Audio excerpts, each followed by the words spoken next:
Airport থানার routine checking আর এই routine checking এ 11 KG শুকনো গাঁজা উদ্ধার করেছে এয়ারপোর্ট থানার পুলিশ এবং সঙ্গে শুকনো গাঁজা অটো ও একটি নাবালক নেশা কারবারিক সহ গ্রেফতার হয়েছেন দুজন এবং নম্বরবিহীন পালসার 125 একটি বাইক সেখানে উদ্ধার হয়েছে। চুরির বাইক উদ্ধার করা গেছে বলে জানা গেছে এবং বাইকের মালিককে থানায় যোগাযোগ করারও কথা বলেছে এয়ারপোর্ট থানার কর্তৃপক্ষ। গোটা বিষয় নিয়ে কি বললেন এয়ারপোর্ট থানার ওসি অভিজিৎ মণ্ডল, শুনুন। গতকাল সন্ধ্যার সময় আমাদের প্রতিদিনের মতো বিকেল চেকিং চলছিল ভিআইপি রোডে, আগরতলা এয়ারপোর্ট রোডে। তো বিকেল চেকিংয়ের সময় আমরা একটা অটো গাড়িকে, আমাদের যে অফিসার এবং স্টাফ ছিল, একটা অটো গাড়িকে সিগন্যাল দেখিয়েছিল থামার জন্য। সে না থামিয়ে আরও স্পিড বাড়িয়ে দেয়।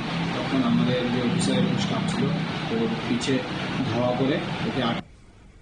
আপনারা শুনলেন ওসির বক্তব্য। অবশ্য এনডিপিএস আইনে মামলা রুজু করা হয়েছে গাঁজা কারবারিদের বিরুদ্ধে এবং অভিযানের নেতৃত্বে এদিন ছিলেন SDPO NCC Subrata Barman, OC airport থানার অভিজিৎ মণ্ডল সহ পুলিশ এবং টিএসআর বাহিনীর জওয়ানরা।